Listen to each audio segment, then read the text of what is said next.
The telegram arrived on a Tuesday morning in the spring of 1878, and it changed Caleb Harding's life in ways he could not have predicted even in his wildest and most reckless dreams.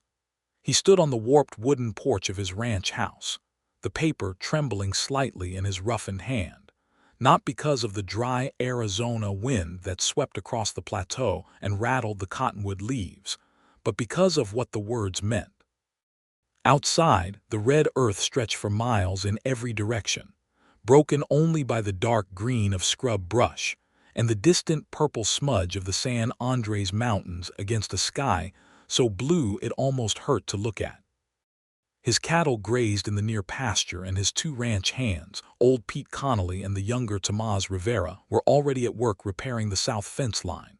It was a good morning by any measure, the kind of morning that reminded a man why he had fought so hard to build something out here in the middle of the territory.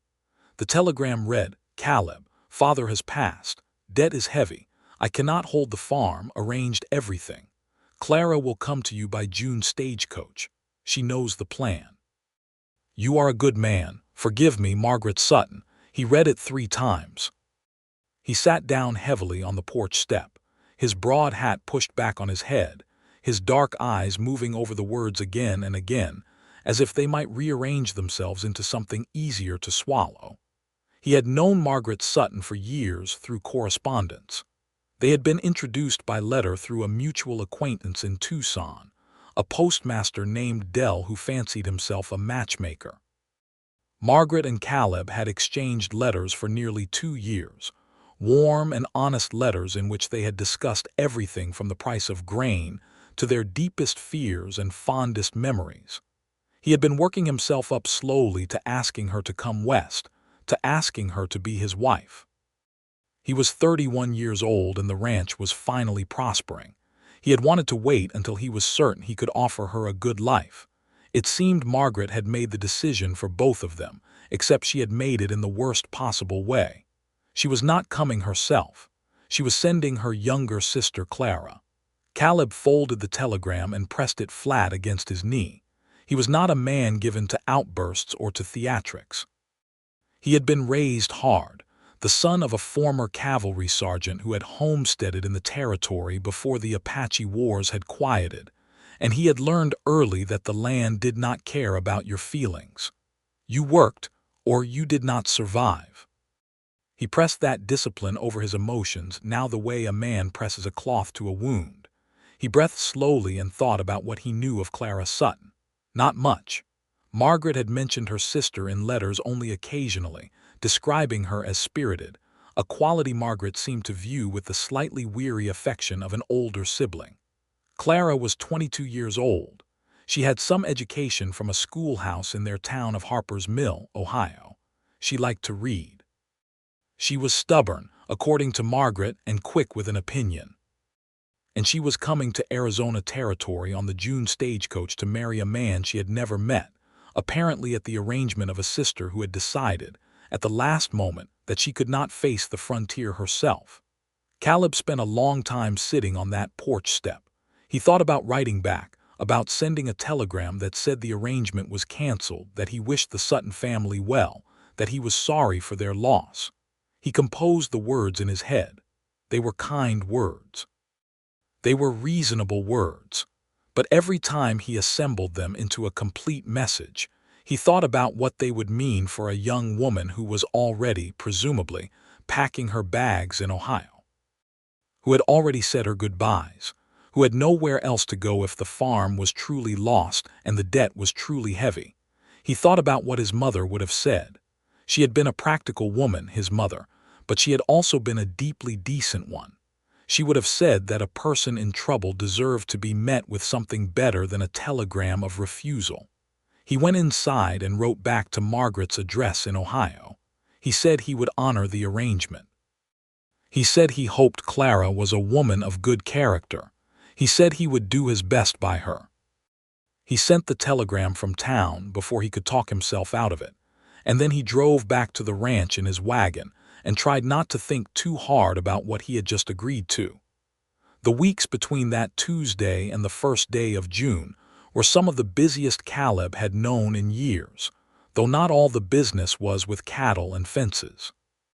He cleaned the ranch house thoroughly, a project that took 2 full weekends because the place had the lived-in disorder of a bachelor who had spent years prioritizing outdoor work over indoor tidiness. He bought new curtains from the dry goods store in the town of Red Mesa, the nearest settlement of any size, a small but stubborn community of perhaps 400 souls clinging to the edge of the territory like a cactus on a rock face. He planted a small kitchen garden along the south wall of the house, not because he expected miracles from the dry soil, but because it seemed like the kind of gesture a woman might appreciate. He read over Margaret's old letters several times, trying to find clues about Clara in the spaces between the lines. Pete Connolly, who had been with Caleb since the early days when the ranch was nothing but a deed and a prayer, noticed all of this activity with the sharp eyes of a man who had nothing much to do in the evenings but observe. Pete was 60 years old, leathery and white-haired, with a gap in his front teeth and an opinion on everything. "You are fussing," Pete said one evening over supper, watching Caleb smooth the new tablecloth for the 3rd time. "I have never seen you fuss. What is coming?" "A woman," Caleb said simply. Pete's expression moved through several emotions in rapid succession.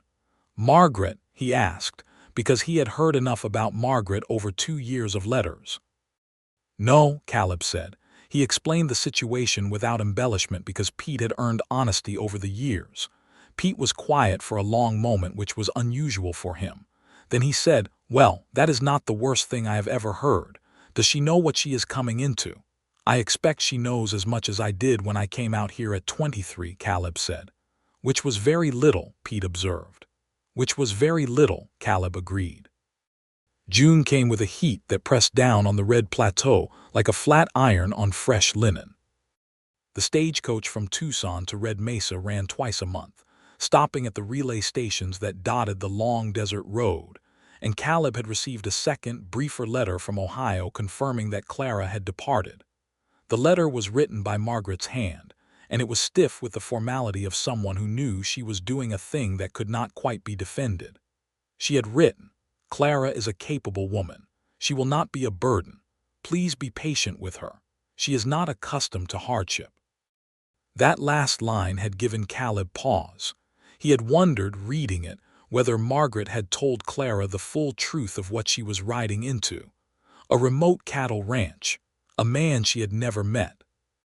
An arrangement that had been made for her without her direct consent, as far as he could tell from the correspondence. He drove into Red Mesa on the 5th of June with his wagon freshly washed and his hat brushed and his good shirt ironed with the iron he had heated on the stove that morning, burning the side of his hand slightly in the process. He was not a vain man, but he understood that first impressions mattered, and he was already coming into this arrangement with a deficit. He tied the horses at the post outside the stage office and went to wait in the thin strip of shade under the awning. Red Mesa's main street was a study in dusty ambition. There was Harker's General Store, which sold everything from nails to patent medicine. There was the Red Mesa Hotel, 2 stories of rough lumber with a sign that had been partially faded by the sun until it read only Red Mesa Ho. There was a saloon, a livery, a small church of whitewashed adobe, a barber shop, and the stage office. The street was busy that afternoon in the particular way frontier towns were busy, full of movement that was purposeful and unhurried at once, men on horseback, women in calico dresses, a pair of dogs investigating the space under the hardware store porch. The stagecoach was 20 minutes late, which was nothing by territory standards. Caleb heard it before he saw it, the thunder of the horses and the grinding of iron-rimmed wheels on the packed earth road, the shout of the driver bringing them into town. The coach swayed to a stop in front of the office in a settling cloud of red dust. There were 4 passengers, and Caleb watched them step down with the slightly careful attention of a man who did not know exactly what he was looking for. 2 men descended first, both dusty from the road, one carrying a salesman's case and the other wearing the dark coat of a man with a profession. Then a woman in her 50s, comfortably built, with a basket over one arm. And then last, a young woman who had to duck slightly under the low door of the coach, who straightened up into the Arizona sunlight and stood perfectly still for one moment, as if she needed to take a complete inventory of the world she had arrived in. Caleb watched her and felt something he had not expected. She was not what he had pictured. He had built up an image over the weeks of waiting, drawn partly from Margaret's sparse descriptions and partly from his own imagination, something gentle and somewhat formal, the product of an Ohio schoolhouse and a respectable farm family. This woman was slender and sun-flushed from the road, with dark hair that had mostly escaped whatever arrangement she had started the journey in and now curled loosely around her face and shoulders. She was wearing a sensible blue traveling dress that had seen better days, and she carried a small leather bag in one hand and a book in the other, gripping both with the determined air of someone who had decided some time ago that composure was the only dignified option available to her. Her eyes, when they swept the street, were a striking clear gray, and they were intelligent eyes, the kind that missed nothing. They found Caleb almost immediately because he was standing apart from the general movement of the street and because he was looking at her directly. He saw the moment she identified him, the small, steadying breath she took, the way her chin lifted. He stepped forward and removed his hat. "Miss Sutton," he said. "Yes," she said. Her voice was clear and a little hoarse from the road. "You are Caleb Harding." "I am," he said. He extended his hand.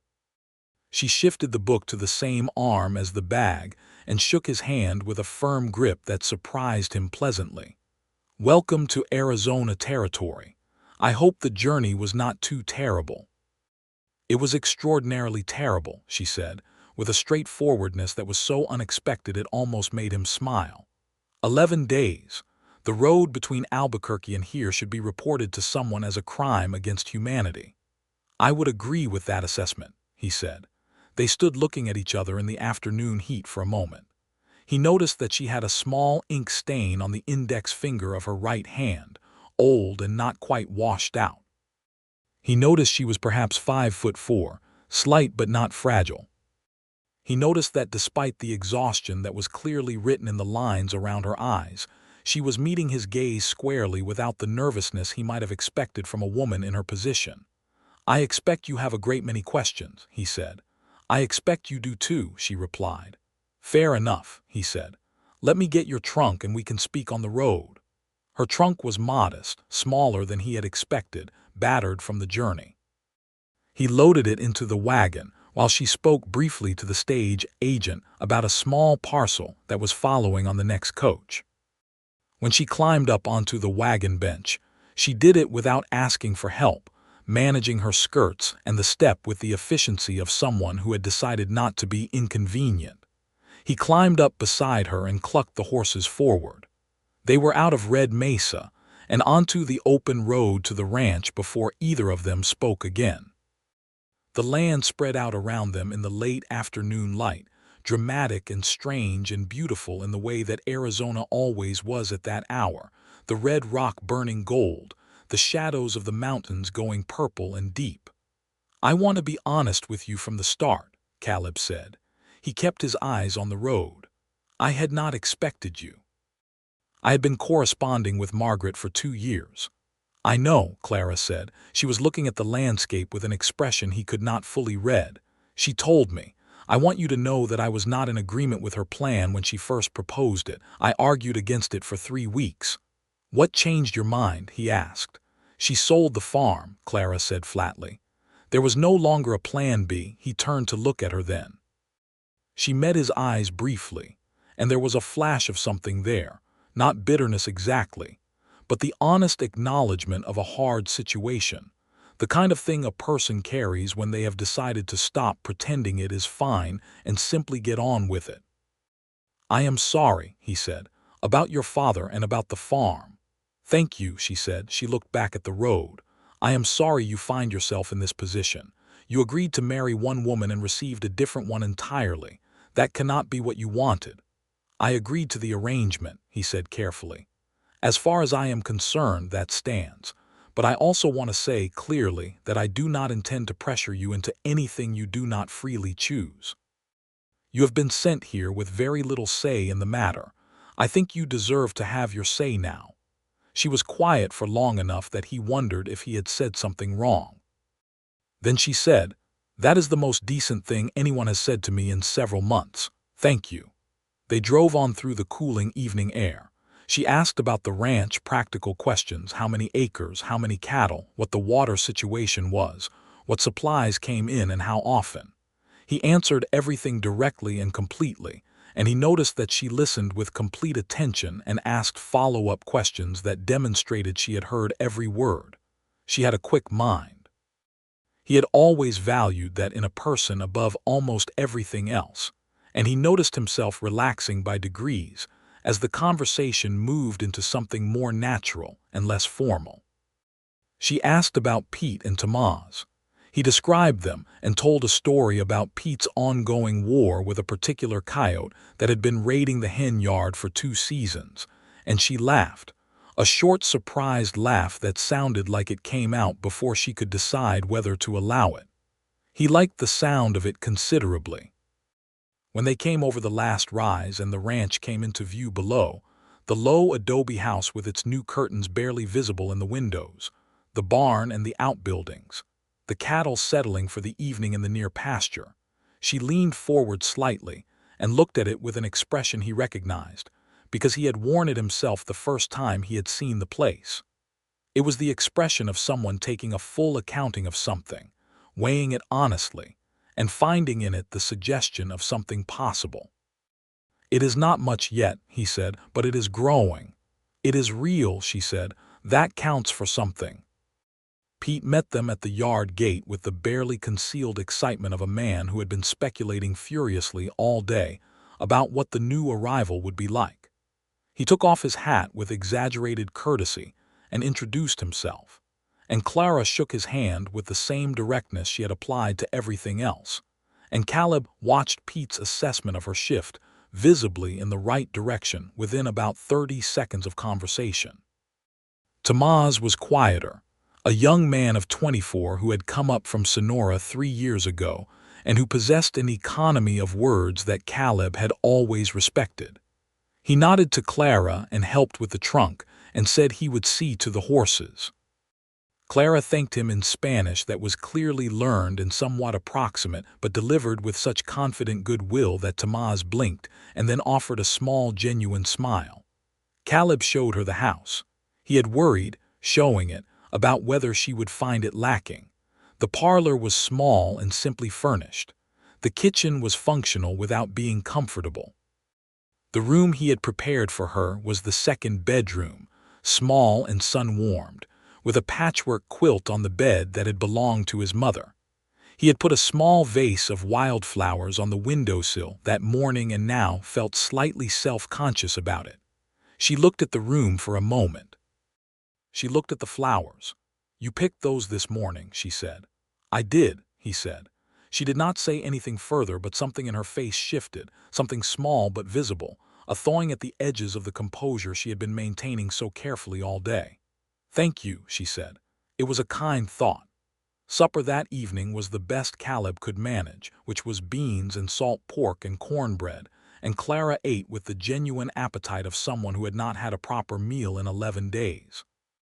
Pete held court at the table with great enthusiasm, telling stories about the territory that were approximately 60% accurate, and Clara matched him story for story with accounts of Ohio farm life that had everyone laughing by the time the coffee was poured. That night, lying in his own bed listening to the coyotes sing to the dark sky, Caleb thought about Margaret. He searched himself for the feeling he had expected to find, some version of grief or bitterness about the arrangement that had been made without his consent. He found instead something more complicated and less unhappy than he had anticipated. He thought about the ink stain on Clara's finger and the way she had said, "That is real," while looking at his ranch. He thought about the short, surprised laugh. He was not ready to name what he was feeling, but he was honest enough to acknowledge that it was something. The days that followed had the slightly careful quality of two people who were simultaneously strangers and partners, navigating an unspoken agreement that required constant small negotiations. Clara was up before him the second morning, and he found her in the kitchen with a fire going and coffee on the stove, and the distinct air of someone who has decided that the most useful thing she can do in an unfamiliar situation is make herself useful. "You do not have to do that," he said. "I know," she said. She handed him a mug. She was not a passive guest. Within the first week, she had reorganized the kitchen in a way that made immediate and obvious sense, repaired a split in the parlor table that Pete had been working around for months, and established a friendship with Pete so complete that he was freely telling her things he had never told Caleb, including the full history of the coyote situation, which turned out to be more complicated than Caleb had known. She also helped with the kitchen garden, which had been struggling in the dry heat, and she knew more about it than he did. She had grown up farming, and she had opinions about soil and water that were grounded in real experience.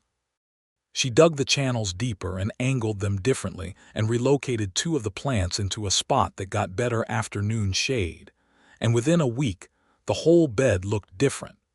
He watched her working one afternoon, her hat pushed back and her sleeves rolled up, hands in the earth with the natural ease of someone for whom physical work was not a hardship, but simply a fact of life. She was talking to herself, very quietly, the kind of unconscious running commentary a person gives when they are so absorbed in what they are doing that they forget they are not alone. He could not hear the words. He did not try to. He just stood for a moment and watched, and felt the strange warmth that kept appearing in him at unexpected moments since she had arrived. The complication surfaced at the end of the second week, as Caleb had known it would, when the question of the marriage itself could no longer be politely set aside. Red Mesa's preacher, a kind but exceedingly persistent man named Reverend Harold Watts, had come out to the ranch ostensibly to deliver some supplies from the church auxiliary, but also, transparently, to assess the situation that the whole town had been discussing since Caleb had driven the young woman in from the stage. Reverend Watts was the kind of man who believed that an unmarried man and an unmarried woman living on the same property was a situation that the Lord had strong opinions about, and he communicated this view with the diplomatic subtlety of a thunderclap. "I expect you will be wanting to set a date," he said, while accepting his third cup of coffee at the kitchen table. He said it to the general room, which was the social equivalent of saying it to both of them specifically. Caleb said nothing. He looked at Clara. Clara set down her own cup with a controlled care that suggested she had been expecting this moment. "Reverend Watts," she said, "I appreciate your concern, Mr. Harding and I are still in the process of becoming acquainted." "A laudable position," Watts said, with the tone of a man who finds a position laudable while also finding it inadequate. "But the town will talk, as towns do." "Let them," Clara said pleasantly. There was a short silence. Caleb pressed his lips together to suppress something that was not quite a smile. "I see," Watts said. He finished his coffee with visible resignation and took his leave shortly after. When he was gone, Clara looked at Caleb steadily. "I should have asked you before answering him," she said. "That was your question to answer as much as mine." "You handled it well," Caleb said, "but we should talk about it." "The real question, I mean." "Yes," she said, "we should." They talked about it that evening on the porch after supper, with the stars coming out enormous and brilliant over the dark plateau the way they only did in places with no competing light. Caleb was direct, because he did not know how else to be. He said that he had made the agreement with Margaret in good faith, and he intended to honor it in its spirit, which meant providing a stable home and a genuine partnership. He said he was not interested in a marriage. That was simply a legal convenience if she found the prospect of a life out here genuinely unbearable. He said that if she decided after a fair period of time that she wanted to go back east or somewhere else, he would help her do that without animosity. Clara listened to all of this with her gray eyes on the stars. When he finished, she was quiet for a moment. Then she said, "And what would you want? Not what you are willing to do. What would you want?" He was caught off guard by the directness of the question. He had not expected to be asked it. He thought about how to answer honestly and said, "I would want what I wrote to Margaret about wanting, a real marriage, a life built together. I am not interested in half measures." She turned and looked at him then. In the starlight her face was clear and thoughtful. "I am not either," she said, "but I think we should earn it rather than simply declare it. Give it until autumn. If we still want to, we do it properly." "That seems fair," he said. "And Caleb," she said. It was the first time she had used his name without the formal Mr. in front of it. He noticed it immediately. "I want to be honest with you about something. When Margaret first told me her plan, I was furious. I felt she was managing me as if I were a package to be shipped. But I have been thinking since I arrived, and I want you to know that I chose to come. I could have gone to my aunt in Pennsylvania. It was a smaller and more boring choice, and I made a different one. So whatever happens here, it is my choice, not just Margaret's arrangement." He looked at her for a long moment. Something settled in his chest, something that had been slightly uneasy since the telegram, and it settled the way a house settles when it finally finds its foundation. "I am glad," he said, "that you came." "I am beginning to be glad too," she said. Not warmly, not yet, but honestly, which was better.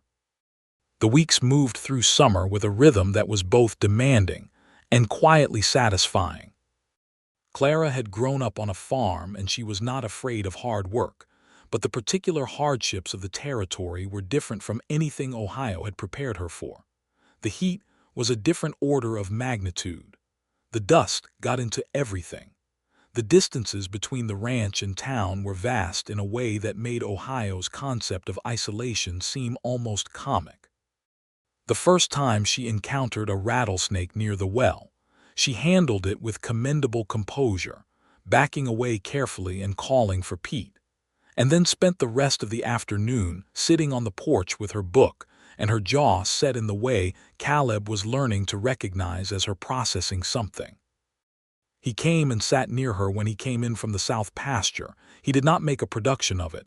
He just came and sat on the step below her chair with his hat between his hands.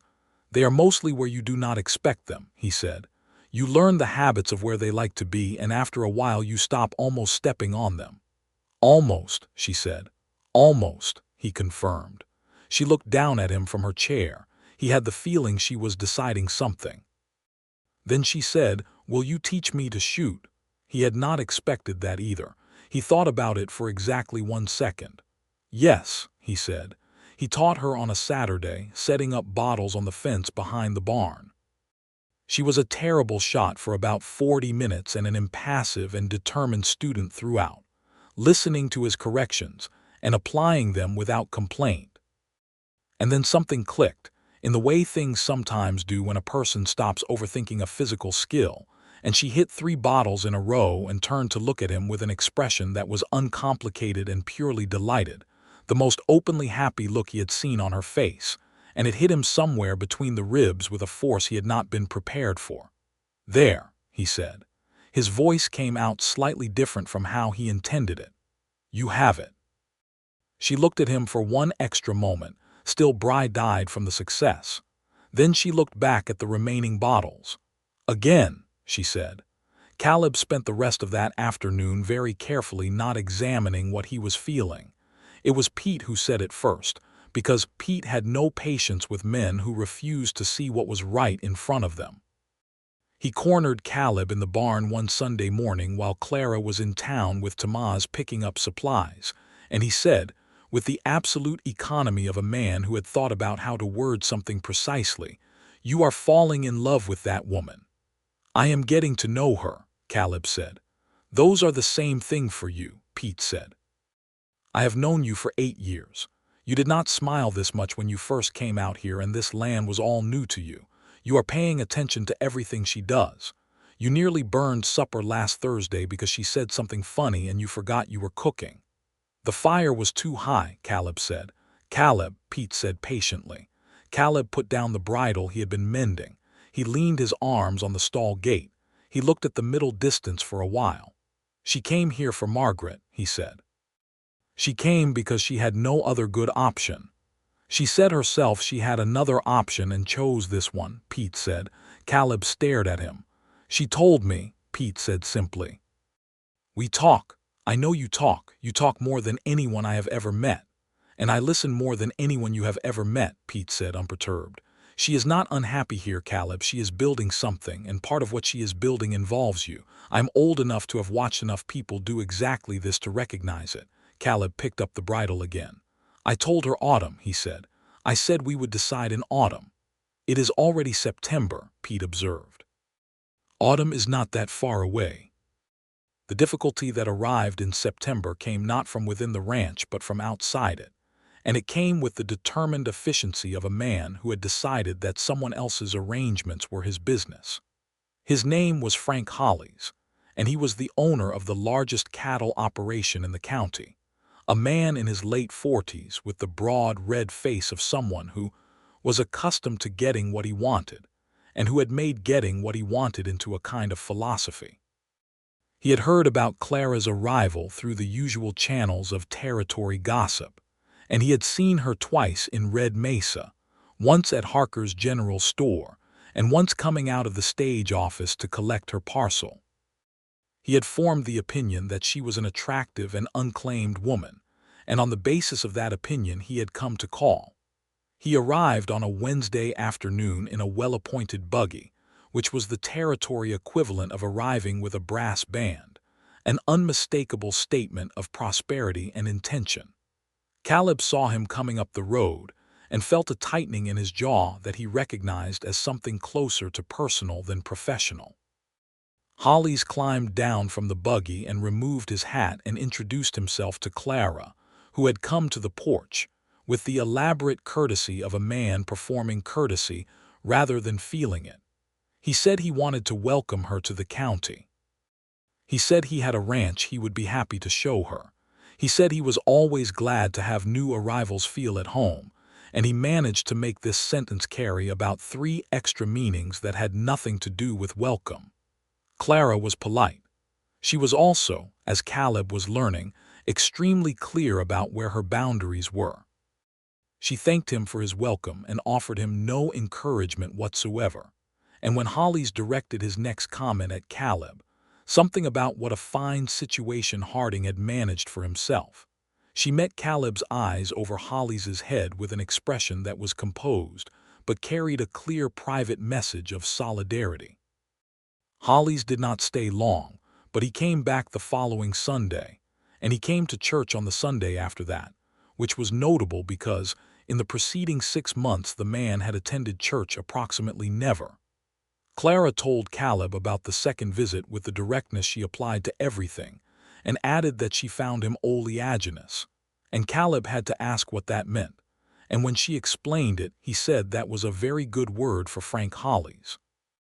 The Frank Hollies situation was not dangerous, exactly, but it had the effect of clarifying certain things that had been occupying an uncertain space in Caleb's thinking.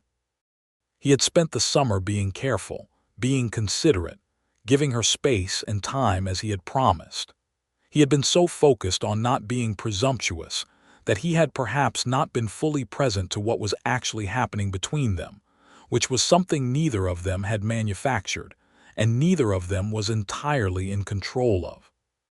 It was a Tuesday evening in mid-September when it came to a head, in the quiet way that things often come to a head between people who have been carefully not talking about something.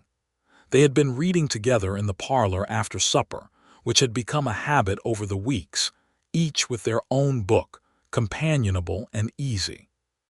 The lamp threw a warm light. Outside, the wind had come up and the night had the particular coolness of September in the high desert. Clara set down her book. She said, "I received a letter today from Margaret." Caleb lowered his own book. "What does she say?" "She is engaged," Clara said. "She met a man in Cincinnati, a banker. She sounds very content. She was looking at the cover of her book, running her thumb along the spine. She wanted me to know that she was grateful for what I did. For coming out here." He waited. He could feel the weight of something gathering in the silence. "She asked if I am happy," Clara said. I have been trying to decide how to answer her." "And what have you decided?" Caleb asked. She looked up from the book and looked at him with the full directness he had come to think of as essentially Clara, unguarded and honest and slightly challenging in the way that always made him feel he needed to meet it at the same level. "I think I am," she said. "I think I have been for some time. I have been reluctant to say it because it seems almost perverse, given the circumstances by which I came here. It seems as though I am rewarding a scheme that I found deeply objectionable." "You are not rewarding the scheme," Caleb said carefully. "You are living your own life." "Yes," she said. She kept looking at him. "And my own life has become somewhat entangled with yours." The word somewhat was doing a great deal of careful work in that sentence, and they both knew it, and for a moment the room was very quiet except for the wind and the lamp and the sound of the night. "Clara," he said. "I know," she said before he could say anything else.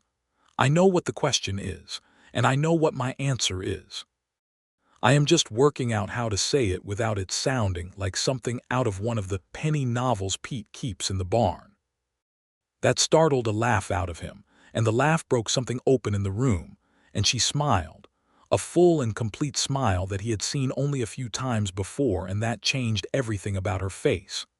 "I love you," she said, in the same clear tone she used to tell him the soil moisture was low or the coffee was ready, matter of fact and entirely certain. "I have been working very hard not to say it for approximately 6 weeks, and I think I have succeeded long enough." The warmth in his chest expanded until it was something that could not really be described as warmth anymore, something larger and more complete. He set his book down on the side table. He leaned forward in his chair, which brought him closer to where she sat on the settee, close enough to see the candor in her gray eyes and the slight color that had come into her face, which was the only sign that the declaration had cost her anything at all. "I love you," he said, without any preface and without any qualification. "I have been trying to find the appropriate moment to say it for approximately 8 weeks, which means I am 2 weeks slower than you." She laughed again, and this time it was the full laugh, the unguarded one, and he thought for the 100th time that it was one of the best sounds he had ever heard. He reached across the distance between the chairs and took her hand, and she turned her hand over and held his, and they stayed like that for a while in the warm lamplight with the wind outside and the stars burning over the desert, which had been there long before either of them and would be there long after, but which was theirs, now, in some way that mattered. The formal agreement came 2 days later, privately, between just the two of them, at the kitchen table over the morning coffee that she had come to make every day, and that he had come to think of as one of the small ceremonies of a life they were building. He asked if she would marry him, properly and sincerely and with his whole heart behind it, not because it was the arrangement but because it was what he wanted. She said yes. She said it once clearly, and then she gave him the direct gray look and said, "I want it understood that I have opinions about a great many things and I intend to continue having them. I would be disappointed if you stopped," he said. They shook hands on it, which was a slightly absurd formality for people who were already in love, and then they both started laughing, and the morning was full of it. They told Pete at breakfast, and Pete sat back in his chair and looked at the ceiling and said, "Finally," with such exhausted relief that Clara laughed so hard she had to put down her coffee cup. Tamaz, when told, nodded in the measured way he had and said, "Good," and then went back to his work, which was more than enough. The wedding date was set for the first Saturday of October. There was a great deal to organize, less than might have been required in a more populated place, but more than Caleb had anticipated, because Red Mesa took its social events seriously in the way frontier communities always did, each one representing a small argument for permanence, for the idea that the place was settled and would remain settled. Clara wrote letters, one to Margaret in Cincinnati and one to her aunt in Pennsylvania, who had been her only family contact besides Margaret. Caleb wrote to a friend in Tucson, who had been the closest thing to a best man the situation called for. Reverend Watts was notified with what was probably more ceremony than strictly necessary, because Clara seemed to feel that given his earlier interference, the man deserved to be made to feel he had won something. The dress was a matter of some concern, because Clara had not come with anything suitable, and the options available in Red Mesa's dry goods store ran heavily toward the practical. It was one of the women in town, a Mexican-American seamstress named Senora Reyes, who had been in Red Mesa longer than almost anyone, and who ran her dress shop from the front room of her adobe house, who solved the problem. She had a bolt of cream-colored muslin and opinions about cut and collar that she delivered with absolute authority, and within 3 fittings she had produced something that was simple and beautiful and exactly right.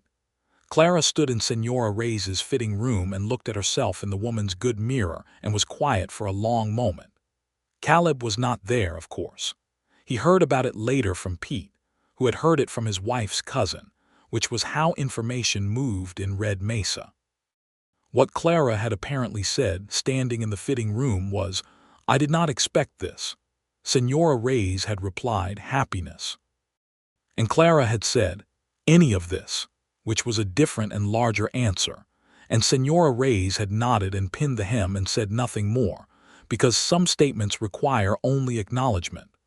The first Saturday of October arrived bright and crisp and impossibly clear, the kind of autumn day that the territory occasionally produced as if to justify all the brutal summer days that preceded it. The sky was a deep and saturated blue, and the cottonwood trees along the creek had gone gold, and the whole world had the quality of having been recently polished. The church in Red Mesa was small and whitewashed, and had a bell that Reverend Watts rang with genuine enthusiasm. Nearly everyone in the county seemed to have found reasons to be in town that day. Caleb stood at the front of the small church and watched the door, which was something he had not expected to be doing when the year began, something he had not expected to be doing with this quality of anticipation and certainty. The door opened.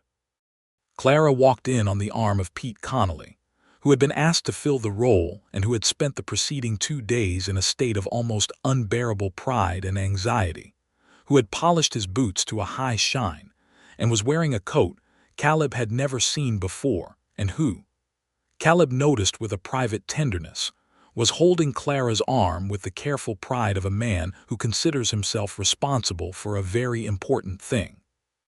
Clara was looking straight ahead and she was looking at Caleb, and the look she gave him as she came down the aisle was the gray, direct, honest look he had come to love best of all the looks she had. Nothing hidden in it and nothing performed, just her, entirely herself, choosing this completely. He reached for her hand when she arrived beside him, and she gave it.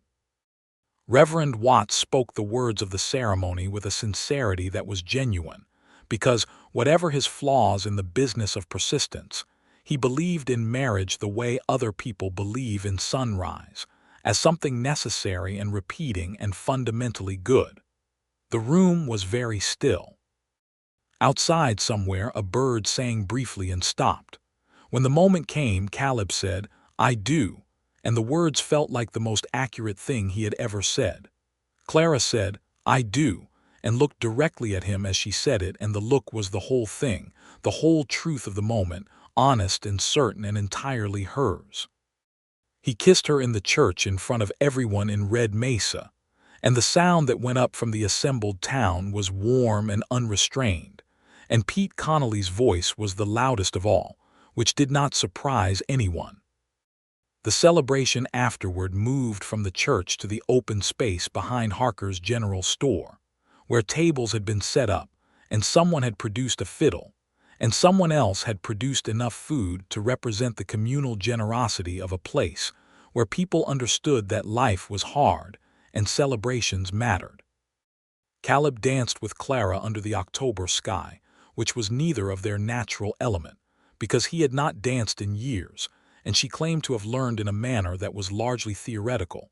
But it did not matter, and they managed something that resembled dancing and made each other laugh repeatedly, and the fiddle played on and the stars came out, and the night was full of warmth. Frank Holly's did not come to the wedding. This was noted and appreciated by everyone who noticed it. The letter from Margaret arrived in late October, 2 weeks after the wedding. It was warm and genuinely happy, Margaret's relief evident in every line, her pleasure at the news sincere in a way that Clara recognized as her sister's best quality, the capacity for real feeling underneath the practical decisions. Margaret wrote that she was sorry for the way she had handled things. She wrote that she was glad Clara had found what she had not been brave enough to go looking for herself. She wrote that she hoped to visit someday. Clara read the letter twice at the kitchen table, and then wrote back a reply that was 3 pages long and included, as far as Caleb could tell from the brief view he got of it before she folded it, at least 2 paragraphs about the snake situation and one about Pete's coyote war, because she believed in giving Margaret a clear-eyed picture of the life she had chosen. She sealed it and addressed it and put it with the outgoing mail, and then she came and found Caleb in the barn and said without preamble, "I have answered Margaret." "How did you answer her?" he asked, looking up from the harness he was oiling. "I told her the truth," Clara said. "Which is that everything turned out better than anyone had any right to expect, given how it started." He smiled at her. She came closer and leaned against the stall door and looked at him with the warmth that had become a permanent feature of the gray eyes, the warmth he had watched arrive over months and that now simply lived there. "There is something else I want to tell you," she said. He set down the harness. He looked at her. "I think," she said carefully, with the measured tone of someone who has been examining a situation from every reasonable angle before reporting on it, "that I am going to have a baby." The barn was very quiet. The horses moved and breathed. Outside, the wind moved through the dry grass of October. Caleb crossed the space between them in 3 steps and took her hands. He looked at her face, which was watchful and slightly uncertain in a way he had not seen since the very first days, as if she were not entirely sure how this news would land. "Clara," he said, and his voice was different, lower and full of something that had no edges to it. "It is early," she said. "I may be wrong. I do not want to count things before they are certain." "You are never wrong about facts," he said. She looked at him. Something in her face shifted, the uncertainty dissolving.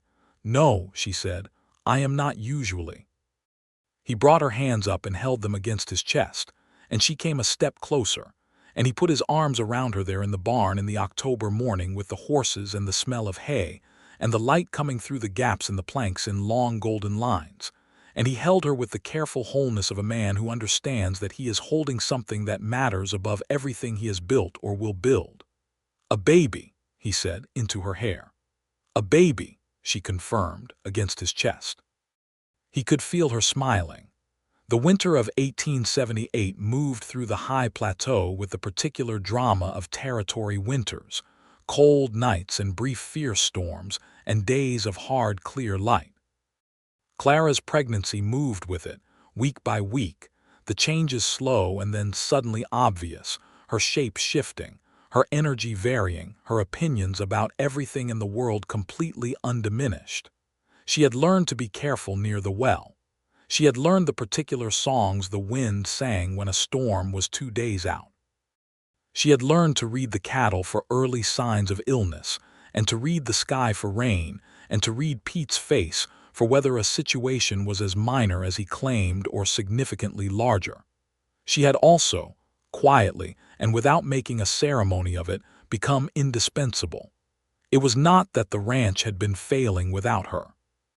Caleb had been running it successfully for 6 years, but Clara brought something to it that went beyond the practical contributions, though those were real. She brought a quality of attention that changed things. She noticed what was being wasted and what was being missed. She had an instinct for people, for what Tomás needed when he was quiet in a particular way, for when Pete's back was bothering him more than he admitted. She wrote letters to the Tucson merchants with a precision that got them better terms on their supply contracts within 3 months. And she read. Every evening, if there was an hour to spare, she read, and slowly, without pressure. She had begun to read aloud sometimes, and Caleb had fallen into the habit of sitting within earshot because the sound of her voice reading was one of the particular pleasures of his life, and he was not ashamed to admit it to himself. She read him parts of Darwin's work that had come west in the parcel she had picked up from the Tucson stage. She read him excerpts from newspapers when they arrived, weeks late and badly creased, with her own commentary threaded through the reporting. She read him once a long letter from a friend in Ohio who was involved in the women's suffrage movement, and then looked at Caleb with the direct challenge that he had learned to meet honestly. "She is right about the vote," Clara said. "I expect she is," Caleb said. She looked at him for a moment with the expression she used when she was deciding whether to press a point or accept the territory gained. She accepted the territory. "Good," she said, and went back to reading. The baby arrived on the 14th of March, 1879, in the bedroom with the patchwork quilt, attended by the midwife from Red Mesa, a formidable woman named Mrs. Galloway, who had delivered more than 200 babies in the territory, and who ran the labor and delivery process with the calm authority of someone who had seen everything and been surprised by nothing since about 1861.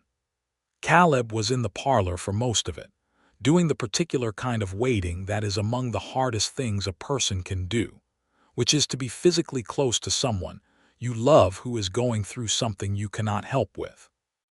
Pete sat with him for part of it, neither of them talking much, both of them listening to the sounds from the bedroom with the focused attention of men who are trying to interpret them accurately. When Mrs. Galloway came out and said it was done and everyone was well, Caleb went in. Clara was sitting up in the bed with the quilt around her and the look of someone who has recently survived something significant and knows it and is not going to make a drama of it. In her arms, wrapped in the blanket Senora Reyes had sent over as a gift 2 weeks ago, was a baby boy. Caleb sat down on the edge of the bed. He looked at the baby, red-faced and deeply indignant in the particular way of newborns, with a remarkable tuft of dark hair. He looked at Clara, who was watching him with the exhausted and open look of someone who has been completely taken apart and reassembled by an experience and has not yet put all the armor back. He reached out and touched his son's face with one careful finger. "He is perfect," he said. "He is extremely loud," Clara said. "He came out announcing opinions about everything." "He gets that from someone," Caleb said. She laughed, short and tired. "You are not wrong. What do we call him?" Caleb asked. "I have been thinking," she said. She looked down at the baby. "James, for your father." Caleb's father had been James Harding, cavalry sergeant, difficult and demanding and intensely principled, dead these 10 years. He had never expected anyone to remember that. He had mentioned it once in passing months ago. "You remembered that," he said. "I remember everything you tell me," she said simply. He looked at her for a long moment with the full force of what he felt for her, which was something that had only grown and deepened through all the months and all the seasons, through arguments and hard days and good ones, through learning each other in the honest daily way that married people do. He brought her hand up and pressed his lips to it. "James," he said. "Yes." He went out to the parlor and told Pete and Tamaz, who were both there by that point, that it was a boy and he was healthy and his name was James. Pete sat down heavily in the nearest chair and stared at the ceiling for a moment with a brightness in his eyes that he would have denied was tears, had anyone been foolish enough to mention it. Tamaz said, very quietly, "Good name." Spring came back to the plateau, and with it came a particular quality of expansion, as if the world had decided to be more generous than it had been.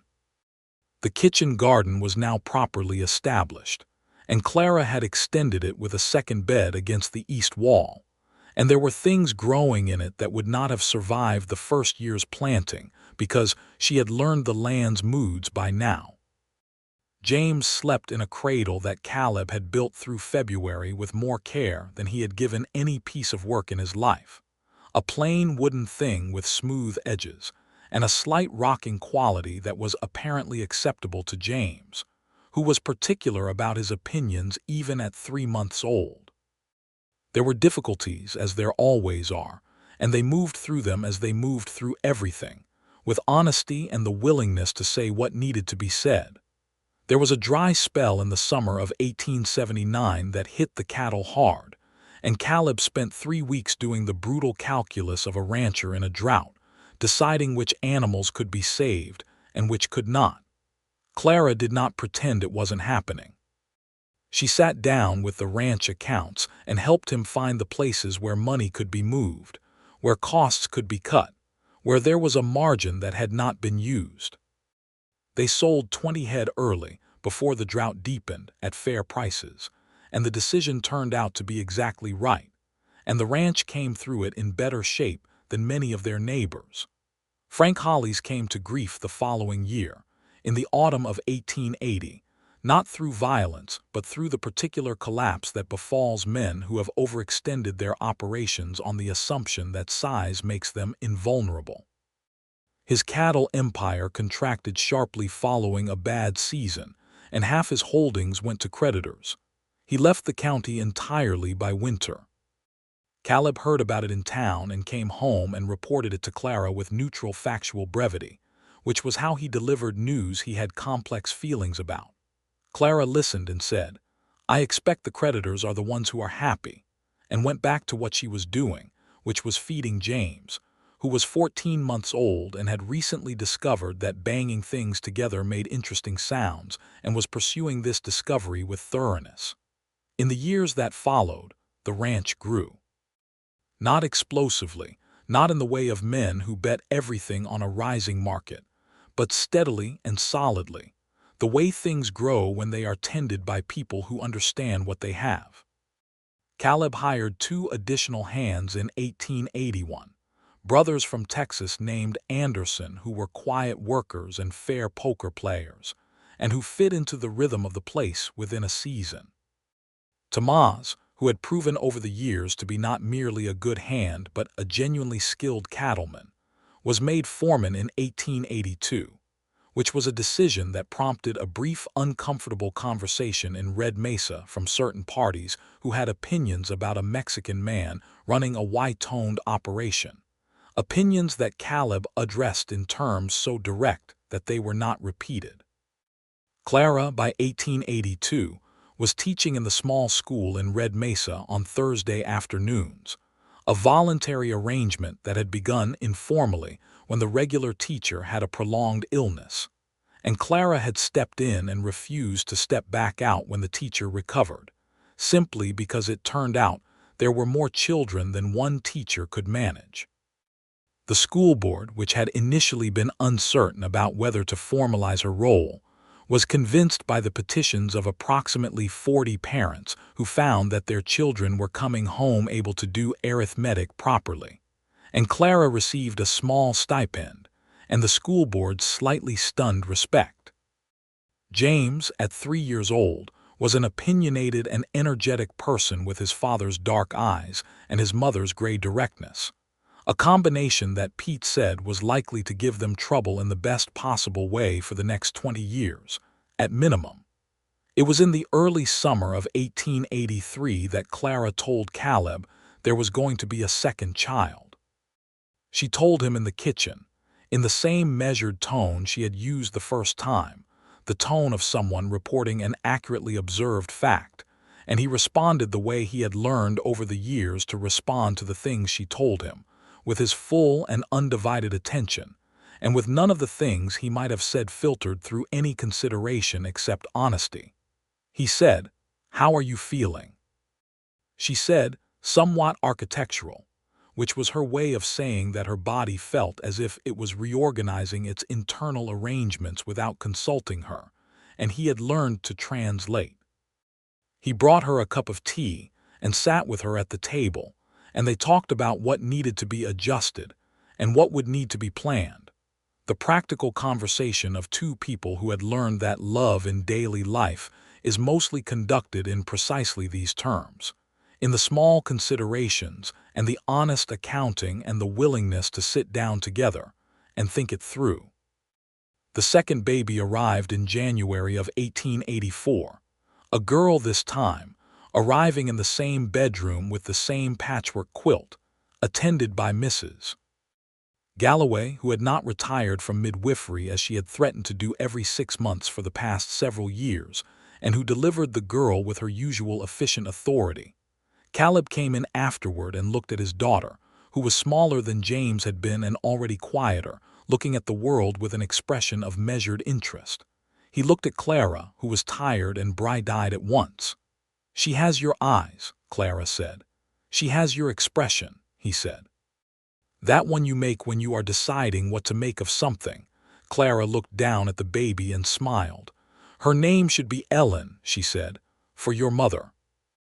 He had told her about his mother in a conversation on the porch in their first autumn, the kind of conversation that happens when two people are beginning to trust each other with the things that matter. He had described his mother's practical decency, the way she had pressed it upon him as the thing worth carrying into any situation. He had not expected Clara to remember the name, but of course she had. She remembered everything. "Ellen," he said. The name settled into the room like something that had always been there. "Yes, that is exactly right." Pete, when he met Ellen the following day, held her with the practiced ease of a man who had become, over the years, something between a grandfather and a fixture of the household, an essential piece of the place's character. He looked at her small, serious face and said, "She is going to be trouble," with the tone of a man who finds trouble deeply pleasing.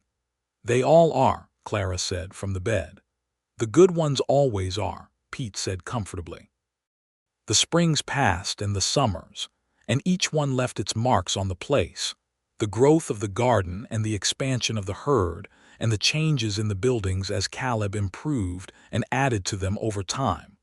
Always with the practicality of a man who builds for what is needed, but also with an increasing comfort with beauty, because Clara had taught him to see the point of it.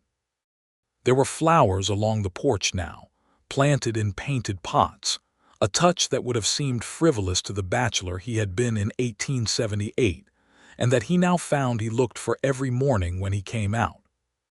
James grew into a boy who was intensely interested in how things worked, who took apart every piece of equipment he was allowed near and most of the pieces he was not, who asked questions in the sustained and escalating way of a child who understands that questions are tools. He followed Tamaz around the yard with the focused devotion of a student who has found the right teacher. And Tamaz, who had no children of his own, taught him the way he did everything, carefully and without condescension. Ellen grew into a child, who was quieter than her brother but whose stillness was the stillness of attention rather than passivity. She watched everything, the way her mother watched everything, with the particular quality of intelligent observation that misses nothing and stores what it finds.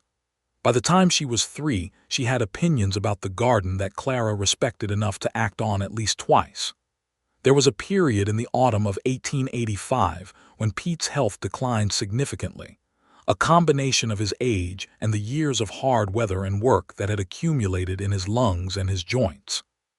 He refused to be treated as an invalid and continued to do what he could do with the fierce determination of a man who had defined himself by his usefulness. Caleb did not argue with him. He simply adjusted things so that what Pete could do was more than enough, so that Pete never had to confront the arithmetic of what he could not. Clara brought him his meals when the days were bad without making it a thing to be commented on, and Pete accepted this with the dignity of a man who knows he is loved without needing to acknowledge it in words. One afternoon in November, Pete sat on the porch with James, who was 7 years old and had recently become deeply interested in the stories of men who had been in the territory before the towns and the roads. And Pete told him about the cattle drives and the early days of the territory and the men he had known. And Clara stood inside the kitchen and listened through the window and was glad, in the deep and complicated way that a person is glad about something that is also painful, that this was happening. Pete lasted through that winter and through the spring of 1886, and he died in June, in his bed in the room off the barn that had been his for 8 years, with the morning light coming in and the sound of the birds he had been complaining about for as long as anyone could remember. He had asked Caleb, in the week before the end, to bury him on the ranch, on the east rise where you could see the mountains in the morning. And Caleb had promised him that, and kept the promise. The children understood what had happened in the way that children who grow up close to the land understand it, without the distance that comes from having death hidden from them. James was very quiet for several days and then came to Clara and asked her very directly what she thought happened after a person died, and she answered him very directly with what she actually thought, which was a blend of uncertainty and hope, which was the most honest answer available. Ellen, who was 2 years old, seemed to understand less, but was more affected than anyone expected, following Caleb around the yard for a week with the focused watchfulness of a child who has sensed a grief in the adults and is trying to help simply by proximity. Caleb missed Pete with the clean, simple force of missing a man who had been present for the whole building of a life. He visited the grave on the east rise in the morning sometimes, not with any particular ritual, just to stand in the place where the mountains were visible and think the thoughts that needed to be thought in a space where they had room. It was Clara who found him there one morning in late June, the sky going pink above the mountains and the air still cool from the night. She had come up the rise with 2 cups of coffee, which was practical and kind in the specific way that she was always both. She handed him one and stood beside him looking at the mountains. "He was a good man," she said. "The best I knew for a long time," Caleb said. He looked at the mountains. "Until I knew you." She turned and looked at him. He looked at her, in the early light with her hair loose from its night braid and a year's worth of Arizona sun in the color of her face, at the gray eyes that still met his with the same direct completeness they always had, at the woman who had stepped off a stagecoach in a cloud of dust in the summer of 1878, and upended every expectation he had formed, and replaced them with something so much better that the original expectations seemed, in retrospect, almost comically insufficient. 8 years, she said quietly. 8 years, he confirmed. She put her hand through his arm and leaned against him slightly, and they stood like that on the east rise and looked at the mountains in the morning, and the whole landscape, the red earth and the sky and the long light, was the same landscape it had always been. But it was their landscape, marked by all the days they had lived in it together, by the seasons and the work and the grief and the children and the small daily acts of love that were the actual substance of a life shared. "I want to say something," Clara said into the morning. "Say it," he said. "I used to think," she said, slowly and carefully in the way she used when she was working out something she had been turning over for a while, that what Margaret did was simply a betrayal, sending me in her place as if I were a substitute, as if I were the spare." He waited. "But I have been thinking," she continued, "that she may have known something about herself that was honest and not easy to admit, that she was not suited to this life, that she was not suited to you. And perhaps she knew, in the way that people sometimes know things without being able to say them clearly, that I might be." He looked at her profile, at the steadiness of her as she said this. "Do you believe that?" He asked. "I believe that the reason something happens does not have to be honorable for the outcome to be true," she said. "She managed it badly. She should have asked me properly instead of arranging me like furniture. But the outcome—" She paused. She looked at the mountains. "The outcome is this, all of this.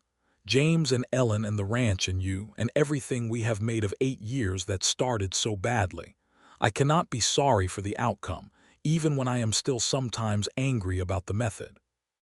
He was quiet for a moment. Then he said, "I am glad you are still sometimes angry about the method." She looked at him. "Because it means you know you deserve better than to be sent anywhere without your full consent," he said. "And you do. You have always deserved to choose this completely, and I know that you do choose it every day. I see it." Her eyes were bright. She looked back at the mountains for a moment. "I do choose it," she said, "every day, completely." He put his arm around her and she leaned into it, and the morning was full and still. The years that followed moved with the particular quality that good years have, not without difficulty, but grounded in something solid enough to weather difficulty without losing its essential character. Tamaz, in 1887, married a woman named Lucia from a neighboring family, and they built a small house on the western edge of the property where the creek came through, and it became, slowly and naturally, a second center of gravity for the ranch, two families working the same land with a partnership that was genuinely equitable. Caleb had offered Tamaz a stake in the operation in 1886, partly because it was right and partly because it was practical, and Tamaz had accepted it with the measured seriousness he brought to everything important. Clara had kept up her Thursday afternoons at the school in Red Mesa until 1888, when the town finally built a second schoolhouse and hired a full-time teacher, at which point she stepped back from the Thursday role and began instead contributing to the small local library that the women of Red Mesa had organized with the kind of focused collective, well, that could, in a small town with limited resources, actually accomplish significant things. James, at 10, had settled into a clear passion for mechanics and animals in equal measure, a combination that made him somewhat unusual in a community where most boys chose one or the other. He was already useful in the barn and in the field, and he had a way with the horses that Tamaz said was a gift rather than a skill, which was the highest compliment in Tamaz's considerable but economical vocabulary of praise. Ellen, at 6, had her mother's gray eyes and her father's deliberateness, a combination that produced a child who observed everything and acted on it with precision. She had learned to read from Clara when she was 4, and had moved through every book in the ranch house with systematic thoroughness by the time she was 5, and the local school teacher had told Clara privately that Ellen was among the quickest children she had taught in 20 years, which was said simply as a fact, and which Clara received simply as a fact. They had a third child in the spring of 1889, another boy, born in March when the land was beginning its tentative annual argument for green. They named him Peter, and he was from the beginning a cheerful and accommodating person in the way that third children sometimes are, as if the intensity of the first two had used up the available family supply of urgency, leaving the third free to be easy. He slept when he was tired and ate when he was hungry, and regarded the world with a relaxed goodwill that everyone around him found restorative. Clara recovered from Peter's birth with the same efficient practicality she brought to everything, and was back in the garden within 2 weeks, which Mrs. Galloway, who was still delivering babies in 1889 and still threatening to retire every 6 months, declared to be entirely consistent with her character.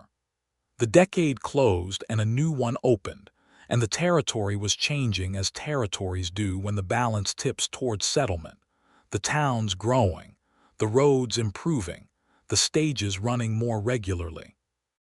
Red Mesa had doubled in size since 1878, had a telegraph office now and a proper hotel without the missing letters, and a doctor who had come from St. Louis and stayed, which was the best thing that could happen to a frontier town's medical situation. Caleb was 43 in 1890, and the years had not worn him the way the territory wore some men. He was still lean and still direct, with gray at his temples now, which Clara had once reached up and touched with the same careful attention she brought to the garden, as if noting a change in the season. He had the particular quality of men who have worked hard for good reasons all their lives, a settled authority that was nothing like arrogance, simply the posture of a man who knows what he is doing and why. Clara was 34, and if anything the years had distilled rather than diminished her, the edges all the same but the whole somehow clearer and more complete. She had a project in 1890 that consumed her Thursday afternoons, which was the organization of a women's civic association in Red Mesa, a project that was met with a range of responses from the community, but that had sufficient momentum from the beginning because Clara was organizing it, and Clara had a quality of insistence that was impossible to mistake for anything less than completely serious. She talked about it at supper, not seeking approval but thinking aloud, which was a distinction she drew, and which Caleb had learned to honor by listening actively rather than responding until she reached the thinking aloud's natural end. He sat across from her at the kitchen table, in the kitchen that had been completely hers for 12 years now, with James at the far end doing his schoolwork and Ellen reading beside the lamp and Peter asleep already in his room. And he listened to his wife think through the architecture of something she believed in. And he felt the same thing he had felt on the porch in the first autumn, in front of the bottles with the gun, in the church at the beginning of October, the thing that had never diminished and only deepened. That kept finding new rooms in him to fill. When she finished, he said, "What do you need from the county commissioner? I know his wife. I can have a word." She looked at him with the direct gray look. "I do not need a word from his wife," she said. "I have a letter I am sending him directly." "Of course you do," he said. "But," she said more slowly with a slight shift in the look, "it would not hurt if you happened to mention it to him at the feed store, not as pressure, just as information." "I can do that," he said. "Good," she said. She looked back at her notes. "Thank you." It was not a large thing. It was a small, entirely ordinary piece of how they managed in the world. The constant small negotiations of two people who had built a life together and knew exactly how to use what they each had in service of what mattered. But it was love, as clearly and completely as the kiss in the church, as the hand taken in the lamplight, as every other moment that people point to when they try to explain what the word means. James finished his schoolwork and went to bed. Ellen stayed up another hour, because she always pushed the boundary and they always let her, within reason. She kissed them both good night with the contained affection of a 7-year-old who takes her dignity seriously, and went to her room. The house was quiet. Caleb and Clara sat at the kitchen table in the good silence of people who are comfortable together, and the lamp burned, and the wind came off the plateau and moved around the corners of the house, and outside the stars were enormous over the dark red land. "I want to ask you something," Clara said. "Ask," he said. She folded her hands on the table. "Are you happy?" He looked at her. The question was simple and direct and entirely sincere, the way all her questions were, and it deserved an answer of the same quality. "Yes," he said, "completely and without reservation. Are you?" She held his gaze for a long moment. Outside, the wind moved. The lamp flame leaned and steadied. "Yes," she said, "completely and without reservation." He reached across the table and covered her folded hands with his. She turned one hand over and held his. They sat like that in the kitchen, in the house they had built together, on the land they had made their own, in the territory that was becoming something new even as it remained the thing it had always been, ancient and demanding and astonishing. And the night was full and the stars were out, and everything that had ever been wrong about the beginning.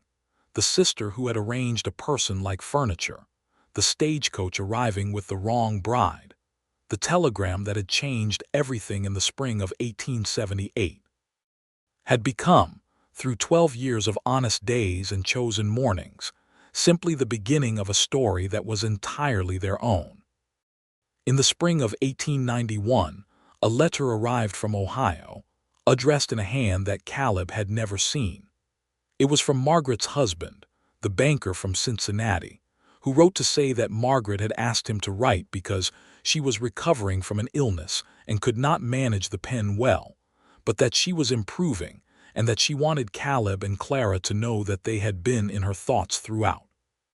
She had told her husband the story of the stagecoach and the arrangement and the sister who had gone west in her place, the banker wrote, more than once, and always with the same conclusion.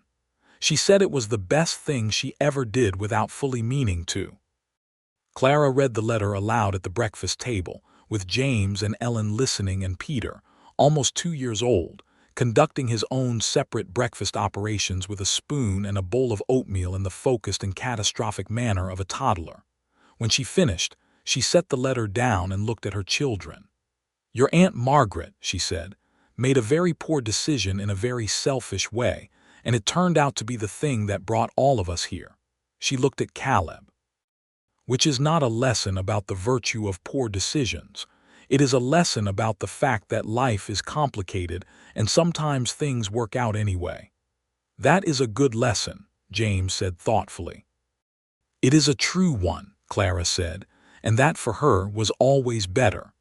The ranch stood on the Red Plateau in the Arizona Territory, which became a state in 1912, though that was a long way off and a story for another generation.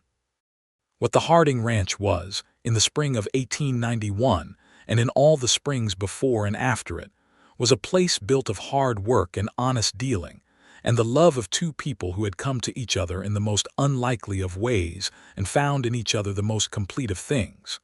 The kitchen garden grew along the south wall. The cattle grazed in the near pasture.